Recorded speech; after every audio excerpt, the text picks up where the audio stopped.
Yep. Okay, I think it's fine. All right, cool. Yeah. Okay, so anything else that you thought we should cover or that you thought would be helpful, or I'll probably come up with more questions, but Yeah, no, I thought your questions were good. I couldn't really think of anything else. like special. Okay. Cool. All right, well, we can jump in and I'll just let you kind of do a little introduction and then we'll go from there. Sure.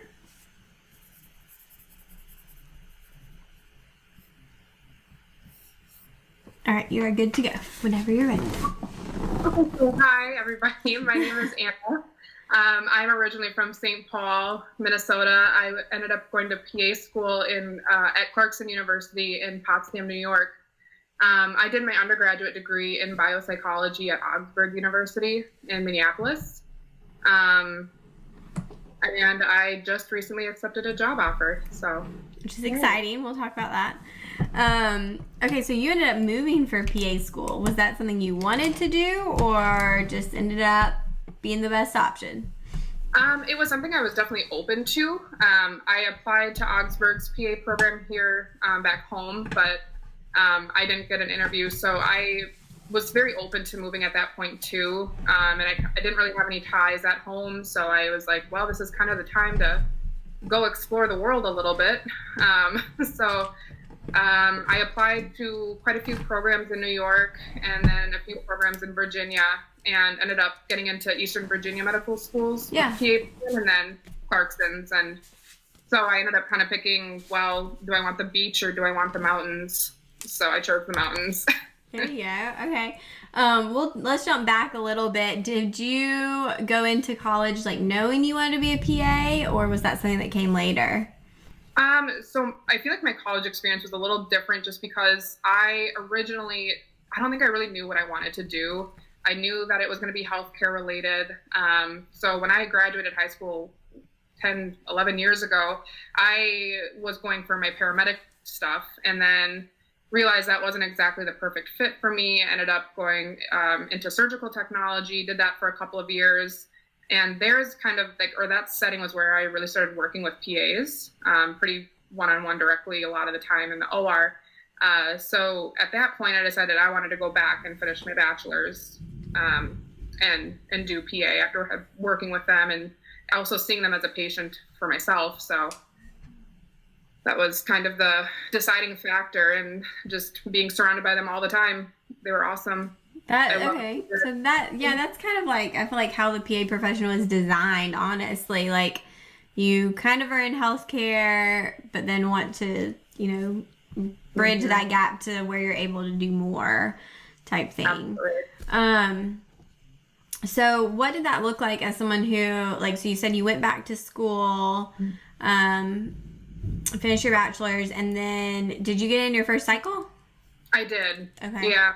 It was looking pretty bleak there for a minute. Both programs that I ended up getting accepted to were late start programs. Okay. I had applied to 19 programs. Wow. I just kind of thought, I don't want to do this again. So Yeah. I'm just going to put all of my eggs in all of the baskets and see what happens. Luckily it worked out, but yeah. So if you went back and did it again, do you think you would apply to 19 again, or would you apply to less, more? I mean, I think I would have narrowed my search a little bit. It was a bit expensive to do that. That's a lot. I don't know. It's tough. I think I would have looked more into the programs themselves. At one point, I was just, if I qualified, I was applying. I wanted it so bad. So I think in the past, me should have probably researched the programs a little bit more. That way I could have narrowed down, at least maybe down to 12 or something. Yeah, got a few out there. Okay, were there any red flags on your application, like anything you were worried about or that came up even during interviews? Yeah, I had during my, when I was doing my surgical tech program, that time frame, I was also taking a few courses at the community college, and I had to take a medical leave. I found out I had a bone tumor, so I had to take a medical leave, had a bunch of W's on my transcripts, which just destroyed my GPA. So kind of having to explain that, but also I made up for that when I went back to do my bachelor's degree. So making sure that I was getting, mostly A's if possible. Not, of course, that's not always possible, but yeah. So I don't remember what my NGPA. I think my NGPA was like a 3.4 or something, but initially it was, when I first went back to my undergrad, it was at like a 2.4. Wow. So you're able to bring it up though and show improvement, show an upward trend and all that. Absolutely. And I think that's what programs like to see. That's what I've heard. That's kind of why I was nervous about it when I went into my interview for PA school, but also not, because I had a very good reason. I had all the documentation for it. Yeah. So that, life happens. And so can't really avoid it. Yeah. I mean, I can't really imagine how hard that was at a young age, but that gives you a different perspective as a patient going into medicine. Mm-hmm. Anything we go through that requires like more care than normal. So, what was the most difficult part of the application process for you? I would probably say the personal statement. I had a lot that I wanted to express, and I wasn't exactly sure how to approach, the structure, the way it should have been formed. Should I be telling this like a story? Should I be telling this? I just was kind of unclear. I had to do quite a bit of research, and just in terms of what do PA admissions like to see in terms of structure and things. So I think that was difficult. I took a couple months with like probably 15 different drafts and finally picked one and really honed in on that and spent quite a bit of time editing and sending it to the writing center at my university, doing what I could to have it edited as much as possible. Okay, cool. So that, I mean, the essay trips up a lot of people, and it's just, it's hard to fit everything into such a short space that's so meaningful. So yeah, definitely a difficult part. And then when it came to the interviews, I mean, did those go well? Did you feel like they went well? How did that go? So both programs that I got into were the only 2 interviews I ended up getting. But they always say it only takes one. Yeah. But, but both interviews went very well. I thought both programs were awesome. I think they both had great things to offer. I felt comfortable at the interviews. They weren't, you go online and you read about people's horror stories of, these really tough interviews, really tough behavioral interview questions. And mine were not like that. They were very just truly wanting to get to know who you are, why you want to be a PA, what can you bring to the program, what makes you stand out, and really just wanting to see where your passions lie. And I really, really appreciated that from Clarkson and EVMS. I thought both did a really nice job. So when it came down to deciding, besides location, which is an important factor, that was my most important factor, to be honest. But besides location, I mean, was there anything else? Like, did you get a feel at the interviews or anything that kind of made you lean one way or the other? Yeah. So when I went to Clarkson's interview, that was my first interview. I just felt very at home there. The atmosphere it's a very small town. It's rural. It's a rural program. So they focus on rural practice. That's kind of the model that they trained us under. And I really enjoyed that. It was a small class size. You get really one-on-one attention. And I really could see that through the professors and the students that were already there when we were talking to them during our interviews. Whereas with EVMS, it was a much bigger program. I think they admit like 60 or 70 people in a class. And now they have really, really beautiful facilities and really high-tech stuff and great rotation sites. And, it looked awesome. But I think for me, I learned better one-on-one, and I learned better in a smaller environment. So that's probably the biggest factor, was the class size and the one-on-one attention. Yeah. Okay, cool. So yeah, a little different there. So once you got to PA school, how was it?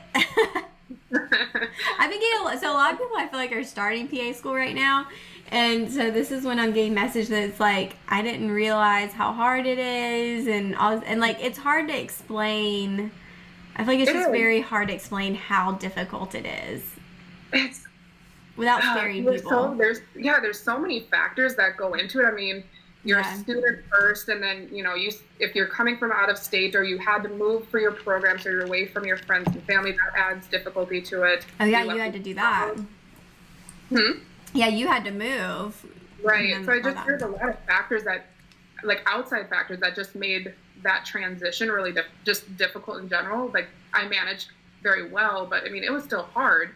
I know people in my class had kids and people were married, and life stuff is there. So it's tough to enter such a rigorous academic program when you have a lot of outside factors as well. But I thought the didactic year, I think, was by far the more intense of things. I mean, I was studying nonstop. It was just Monday through Monday. Yeah, never stops. 365. Well, that's why I saw a video the other day that somebody did on TikTok, actually, and it was a PA student, and she was talking about how much she studied. And somebody in the comments was like, it is not physically possible to study that much. And I was like, she's not lying. Like, all you do is study. It really is all you do. Yeah, and well, because you're not only studying for your exams, but then and I'm sure it's like this in all PA programs, but we had other assignments that we had to do. We had cases that we had to work through and write papers on, and projects, and our master's project. Like you're learning skills and like practicals and all that too. Absolutely, yeah. So it was. It's a lot. It was a lot, but you know what? We all got through it. Yeah. So that's like something like I have friends that are interested in PA school and they're really intimidated by it, and I'm like, I totally understand that fear. I felt that way. Even going back and thinking if I had to do it all over again, I would still be nervous. But at the end of the day, our whole class made it through. We all graduated. We're all alive and well. So. Well, and it goes by so quickly, too. Like, if you can just hang in there, that hard day or week or moment will pass. And, I mean, then there'll be another hard one. But, like, it just goes so fast. So fast. That we were always told the days go by slow, but the weeks go by fast. And that was kind of like a internal motto that I always had to have in the back of my head to just get me kind of through it. But as much as we were studying, and we studied all the time, I mean, I think the majority of my class, we still made time to have a little bit of a life. Now, it was very, very little, but it was a life. We were able to, we were by the mountains, so we would go hiking on the weekends if we could, or we would, go into Canada because we were 30 minutes away from Canada. So, we still made time to de-stress. And I think that's really important, too, to just remember that you need to take time for yourself when you're in PA school, because it's very easy to forget. Yeah, I forgot. I didn't make time for myself, and it was like over in a blink of the eye, and I looked back and I was like, oh, I just didn't really do anything. I mean, I did. Like, me and my classmates did some fun things, but like just self-care wise, like reading and like hobbies and spending downtime with like other friends and family were not my priority then. So, right. Yeah, it's hard. It is hard. I think it also like depends on what area you're located in. But since we were so rural, we didn't have a whole lot of things to do in town. And like one thing that I wish that I would have done more of was work out. Yeah. And just we didn't have a real we had our university gym, but it wasn't what I'm used to I'm from the city, so it wasn't my Lifetime Fitness, LA Fitness, whatever kind of fitness it was. It was just and you're so busy, and by the time you feel like you should work out, you're so exhausted that you don't even want to at that point. Yeah. And I think that would have been just better for my own mental health at that point. But. For sure. Yeah, people who listen to the podcast have probably heard me talk about this, but I had two best friends in PA school, and they made me work out, and they were the only reason I did.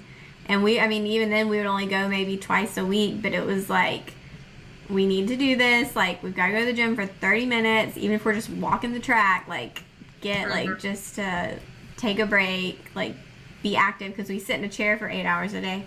Like, we need to do something. I remember that all too well. Yeah, those are the not fun days. So then clinical year, how's that? Did you have most of your rotations in that same area, or did you go different places? Yeah, most of mine were in the North Country area. That's what they call it, up in very up north, New York. Most of mine were up in that area. I did have a pediatrics rotation that was down closer to New York City. But they have rotation sites pretty much all over the state of New York, which was nice. If you were able to secure your own rotations, like back home or something, they tried, but it all depends on that hospital or that practice's affiliation, if they're willing to take a new affiliation or whatnot. I tried coming back home. It didn't work out, but I was still able to get the same electives that I originally wanted. I just did them somewhere else. So. Gotcha. Okay. How did COVID affect y'all at all? Oh yeah. You made it through. We made it through and we graduated on time, which is a blessing. I know that there's a lot of PA students that are not as fortunate. For us, so our program does our didactic year, our clinical year, and then at the very end we do this thing called summative phase, which is about 5-6 weeks, where we're supposed to reconvene on campus and just kind of hone in on everything, study for our boards, test out of all of our things that we need to test out of. And so when COVID hit, I believe it was March 13th was the very last day of our last rotation. And then we were supposed to go on spring break for a week and then come back for summative phase. Well, the world shut down on like March 14th. So we weren't really sure what was going to happen. So they told us to go home, go on spring break, but bring some study materials in case it gets a little extended, but we'll more than likely still see you on campus. Well, then like 3 days later, the whole campus shut down for the rest of the semester. So we ended up doing everything on Zoom. So we were doing our practicals on Zoom. I luckily got to use my boyfriend as a patient for both things. But I know some people had to use stuffed animals or pillows or just something because they just didn't, if they were quarantined and they were by themselves, we had to take our exams on, like a secured sort of program. Our graduation got canceled. Our white coat ceremony got canceled. So a lot of exciting things for our class, just really down the drain, but it was hard it was kind of a hard pill to swallow as that was happening, but our program did a nice job for trying to recognize our class in terms of, we did graduate, they earned a long white coat, those kinds of things. So they ended up doing a virtual long white coat thing, but they made it into a video rather than like a live session. So they had mailed us our white coats and we just took a picture with it on, and then they did like a traditional white coat ceremony over a recorded video. So it was sweet, and it was, it's better than nothing. Yeah. Yeah, that is hard. And my class was weird because we did graduation in May, but we weren't really done till August.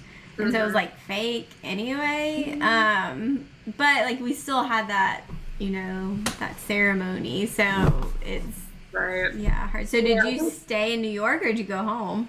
Well, so I had gone home for spring break, which then turned into me staying home for a month and a half. Actually, probably a little bit longer. I was probably home for almost 2 months. I had already graduated the program and everything before I went back. I only went back to New York to pack up my apartment and take my boards, because that's a whole nother can of worms that happened to a lot of us. Was our boards got canceled multiple times because the testing centers kept closing, or they at one point they completely closed, and then they kind of reopened, and then they were trying to space people here and there as far as how many people could be in the testing center at one point.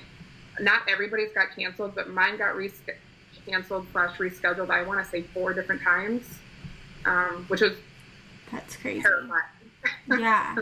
Thinking, oh my gosh, where am I well, and the problem was when you would go to reschedule your boards, there would be no openings. There's no spots. Yeah. No spots because the whole United States is trying to find a place to take your board. So I even tried, finding places back home, and luckily I was able to, like the last time I tried to reschedule, I called every single day making sure that my spot wasn't going to be taken away from me. But I think that was probably the most stressful thing, was just taking the pants and making sure that we could actually take it. Yeah, I've thought about, I've heard a lot of people having to reschedule their GRE, but I didn't even really think about or hear too much about pants. And gosh, that's awful, because you're like ready to take it. Like by the time it comes, you're like, I'm ready, let's get this done. And then COVID's like, never mind. You're just kidding. You have to wear a mask the entire time in this tiny cubicle. That's terrible. I hate wearing masks. I wear them, but I hate them. So same. They're obviously not comfortable. But I remember walking out of my pants and like feeling how hot my face was just from wearing my mask and breathing so heavily. Yes, like sweating all day. Oh my god. Yeah, but it was okay. Yeah, you survived. Oh, that's exciting. So, okay. Then we have job search. Had you looked for jobs pre-COVID, or like you were waiting? Yes. So I started my job search really early. I wasn't exactly sure how I would go about it, knowing that I was going to try to come back home. And so I started job searching back in like November, just as far as like putting my feelers out and kind of seeing, can I get in touch with any recruiters? Can I get in touch with the old hospital I used to work at? Just to see if they have a specific process of how they do things, how they do the whole getting a job thing as a PA. So I started reaching out in November. I had 2 interviews pre-COVID, so back in January. And then they kind of just went away. Like I was supposed to have, more, and then COVID hit, and, pretty much everywhere I feel like in Minnesota went on a pretty significant hiring freeze. Yeah. So I know a ton of PAs that were furloughed as well, and then eventually let go. Right. So that was definitely not easy. So pretty much after I didn't really hear back from those interviews, I was applying everywhere at that point. In Minnesota, so to speak. But as far as like specialty wise, I was like, I'm just trying to get my foot in the door. And, I think medicine everywhere is interesting. So I could see myself liking something short, even if it's not my dream job, it's something to get my foot in the door. So I was reaching out to recruiters, reaching out to just HR in general, trying to find something. And it was not easy. A lot of places just were not hiring. And then the other aspect of it was I'm a new grad, and now I think I'm very flexible and you could mold me into whatever provider you need me to be, as kind of a strength. A lot of the employers are viewing that as a negative, sort of. And kind of the way I was explaining it to a girlfriend of mine the other day was, we graduated, we're new grads. We also graduated during a pandemic, and now we're also having to compete for jobs towards experienced PAs that have all jobs. And it's just not a good place to be in. I think this whole job thing for everybody has just been a nightmare. Yeah. So your classmates have had similar experiences? Mm-hmm. Yeah. I know most of my classmates that stayed in New York, most of them actually got a job in New York, which is awesome. Yeah. A lot of us that moved out of state have been having some pretty significant issues with just trying. I'm a big, unfortunately, it's the whole it's not exactly what you know, it's who you know kind of situation. Yeah, and it is. That's true in medicine. 100%. Mm-hmm. So so I had gotten the contact information I ended up getting 2 job offers, which is awesome. I am extremely thankful for that, but both options were through personal contacts. So it's tough when you don't know anybody. and or if the people that you do know aren't hiring, and now you have to search elsewhere. So Right. yeah. It's hard right now. So this is, I guess, a very hypothetical question. Well, first of all, is Minnesota like a PA friendly state, or they're pretty PA friendly? Okay. I would say they're getting more PA friendly. They actually just passed the Minnesota PA law, where they got rid of the supervising physician. Oh wow. Okay. Laws. So they're pushing us more into being on the same playing field, I would guess, as nurse practitioners. Cool. Which is great. That's great. Yeah. Okay. Awesome. So like looking back, and so I was talking last week to a PA who she was a new grad in August, like last August, and she was working the ICU in New York City, and like had been on the job for 6 months, and then COVID hits, and so we were talking about the craziness, and I asked her, like, if you knew what you knew now, that like this was gonna happen, like would you have still done the same thing? Like would you have still gone to PA school knowing that the job market would be, because I'm sure when you entered school, same as me, like everyone's like, oh, there are plenty of jobs, like PAs are in such high demand, like it's definitely healthcare right now is different. So yeah, do you think you would have done the same thing, or? Yeah. As far as being a PA, absolutely. I think being a PA and the things we can do is just incredible. I think the teamwork and the collaboration with your physicians and just the impact that you really can have on your patients, I think it's absolutely worth it. It's a bit of a struggle bus right now, but I think it's gonna get better, and I think things will calm down eventually. But I would do the same thing again. Now, there's certain job things that I probably would have approached a little bit differently, but as far as going to PA school, 100%. That's I think it'll get back to a like normal or a new kind of normal. And like I think it's interesting because I think some of the PAs who have been furloughed or let go may not go back, so hopefully once that position is back open, maybe new grads will have an easier time. Right. I don't know. It's hard to say. New York is really friendly definitely PA friendly, but definitely more friendly towards new grads. That's good, something that I have noticed as far as, when I was trying to make the decision, am I going to move home or am I going to stay in New York? I mean, there's critical care, ICU, surgery, ED that you could get in, I'm not going to say easily, but easier than I would say Minnesota. Most places in Minnesota really want you. The struggle that I have kept finding was they wanted you to have either, like, if I wanted ER, I'd have to have a residency, or I would have to have like 3 years of ER experience or something of the sort. Or lots of places. I did my elective in hematology and oncology, and that's something I think down the road that I would still really like to go back to. But with them as well, in Minnesota, a lot of the places wanted primary care or internal medicine for a couple of years before you get into that, which looking back, I actually think that's okay. For me personally, I think that's a good thing. But I think, Minnesota's kind of goofy in some things, but it's interesting right now. But congrats on the job. So that's a good thing. But if anyone has questions, is there a way that they can like contact you or?